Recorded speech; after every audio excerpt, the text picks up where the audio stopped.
Yo guys, kembali lagi bersama saya Andi Kemanggara. Saya di sini kali ini akan menjelaskan materi struct dari struktur data.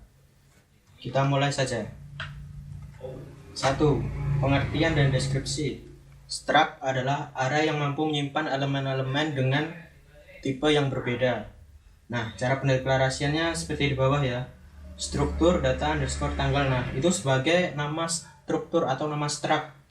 Kemudian elemennya itu ada variabel int tahun, int bulan, int tanggal, dan kemudian di akhir struct akan selalu ada titik dan titik koma untuk penutupnya.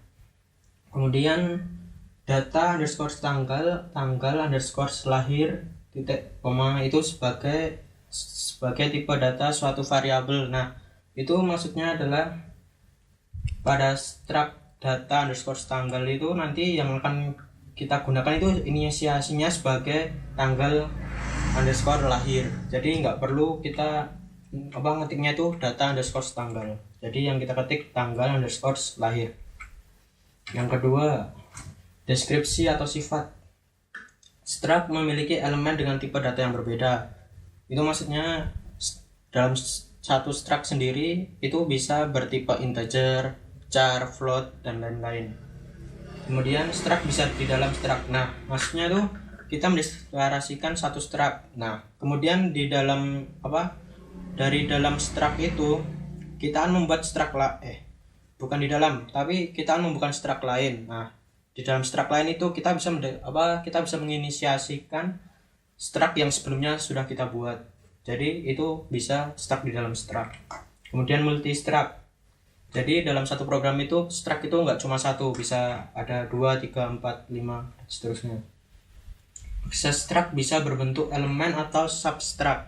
Nah, maksudnya tuh akses struct tuh kita bisa langsung struct titik kemudian langsung nama elemen di dalam structnya, atau kalau kita membuat struct lain lagi nanti itu kita penulisannya tuh kayak di bawah itu ya, mengakseskan menggunakan operator titik. Nah, main struct, kemudian substruct, elemen sub.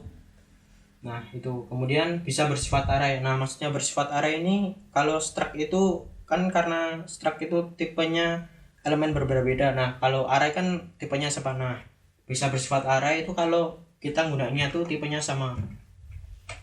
Kemudian 2, jenis struct.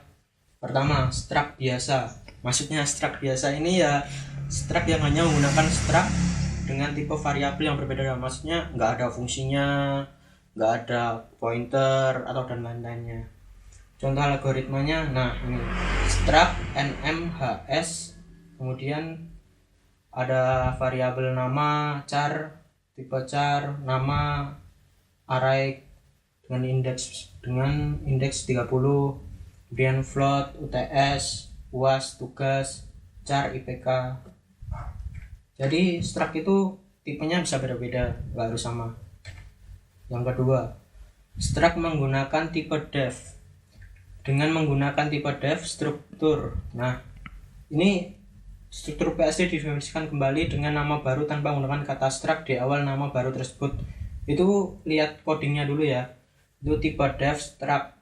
Jadinya tipe def itu nggak harus langsung namanya. Jadi tipe def struct kita deklarasikan elemen-elemennya dan jenis-jenisnya.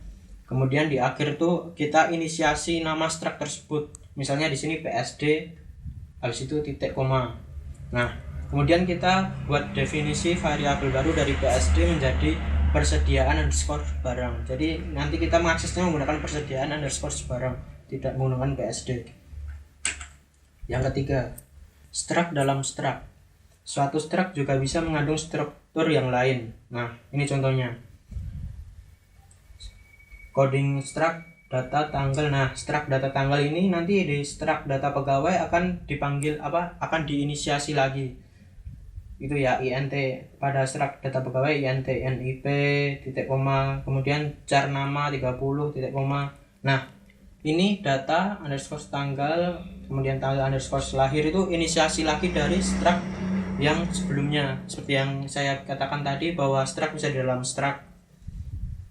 Jadi nanti kita dalam struct data pegawai ini kita bisa mengakses elemen-elemen yang ada dalam struct data tanggal. Kemudian rek pegawai itu sebagai nama variabel lainnya. Nah, ini contohnya contoh pada tabelnya lebih lengkapnya atau lebih jelasnya. Rek pegawai nanti berisi NIP nama, kemudian struct tanggal lahir. Nah, struct tanggal lahir ini nanti kan akan berisi tahun, bulan, tanggal. Nah, gitu. Kemudian struct dalam fungsi. Suatu struct juga dapat digunakan untuk argumen atau parameter suatu fungsi atau function. Ini contoh programnya. Struct data, variabelnya int_x dan int_y. Void tampilkan dalam kurung data nilai. Nah, maksudnya void tampilkan ini data nilai. Loh, di mana fungsinya kan belum dideklarasikan. Nah, ini tuh cuma sebagai prototipe agar kita dapat menggunakan fungsi yang nanti akan kita buat. Dan ini prototipe ini inputannya adalah data nilai. Kemudian program intinya itu data nilaiku. Nah, data nilaiku ini adalah inisiasi dari struct yang sudah kita deklarasikan di atas dan menggunakan nama nilaiku. Kemudian nilaiku.x sama dengan 10. Itu maksudnya struct nilaiku, kemudian elemen x akan bernilai 10. Nilaiku.y sama dengan 16. Itu sama kayak x tadi ya. Kemudian memanggil fungsi tampilkan dengan inputan nilaiku tadi. Nah, sedangkan nilaiku sendiri berisi variabel x dan y yang sudah kita deklarasikan, yaitu x 10 dan y 16. Kemudian kita mendeklarasikan fungsinya. Void tampilkan data nilai. Data nilai kayak yang tadi yang kita prototipe di atas ya. Sehingga dapat kita dapat memanggil atau menggunakan fungsinya. Cout nilai x, kemudian outputnya nanti berdasarkan nilai .x dan yang y juga nilai .y. Selanjutnya struct dalam pointer. Struct dalam pointer ini maksudnya adalah kita menggunakan kita menggunakan struct, namun kita mengaksesnya menggunakan pointer. Nah, contohnya itu kayak gini, struct koordinat dengan variabel int_x dan y. Kemudian kita buat prototipenya lagi, ubah underscore posisi koordinat bintang posisi. Nah, ini maksudnya tuh kita menggunakan pointer posisi. Void main koordinat posisi. Nah, pada koordinat posisi ini kita inisiasi lagi struct itu dengan nama posisi, sehingga kita tidak menggunakan nama koordinat. Posisi.x sama dengan 10, posisi.y sama dengan 30 untuk mengisi nilai variabel x dan y yang sudah kita deklarasikan pada struct di atas. Kemudian cout, isi semula x posisi x dengan outputkan posisi x tadi atau 10. Kemudian y sama dengan kita outputkan sebagai posisi y atau 30. Kemudian kita memanggil fungsinya, ubah posisi dengan alamat posisi. Kemudian di bawah kita deklarasikan fungsinya, void ubah underscore posisi dengan inputan koordinat pointer posisi. Nah, itu dalam kurung pointer posisi .x sama dengan 100, kemudian pointer posisi .y sama dengan 300, sehingga pada saat kita masuk ke dalam cout isi sekarang, maka nilai x itu akan berubah menjadi 100 dan posisi y yang tadinya 30 akan berubah menjadi 300. Selanjutnya, metode dalam struct. Perbandingan dua buah struct. Untuk membandingkan dua buah struktur, masing-masing unit harus dibandingkan sendiri-sendiri. Nah, ini contohnya.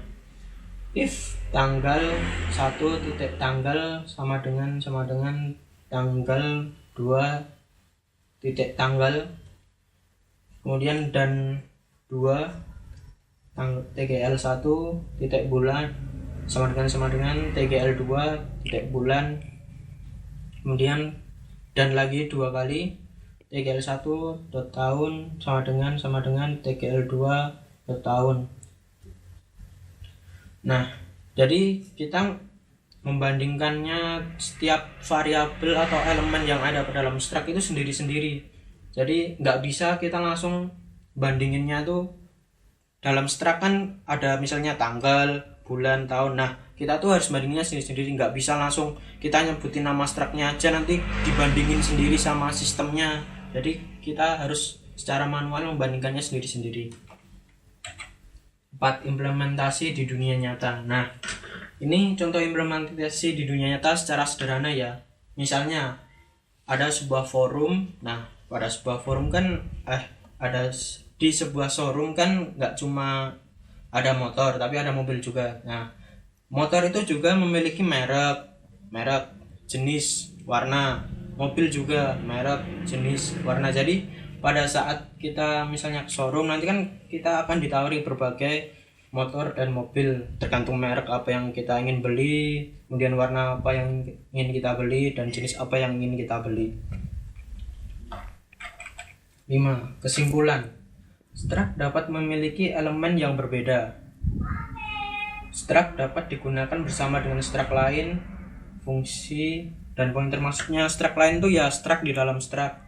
Kemudian akses struct bisa berbentuk elemen atau substruct. Nah, ini seperti yang dicontohin program tadi, bahwa akses struct kita bisa langsung nama structnya atau nama yang sudah kita inisiasikan, kemudian titik, dan kita tuliskan lagi elemen yang sudah ada dalam struct. Atau kalau kita membuat 2 buah struct, misalnya ada struct 1, nah kan ada yang namanya struct 1, kemudian ada struct 2. Nah, di struct 2 ini kita inisiasikan bahwa kita bisa menggunakan struct pertama. Nah, untuk menggunakannya itu kita harus menginputkannya nama struct asalnya, kemudian substructnya, kemudian nama variabel yang ingin kita isikan atau ingin kita gunakan. Yang terakhir, struct bisa berupa array jika tipenya sama, atau bukan jika elemennya memiliki tipe berbeda-beda, seperti yang saya terangkan tadi di awal materi. Dan terima kasih sudah menonton video ini. Dan ngomong-ngomong, yang sedang berpuasa semoga imannya diperkuat dan ditambahkan sehingga nggak batal ya, jangan batal lah kalau bisa. Terima kasih.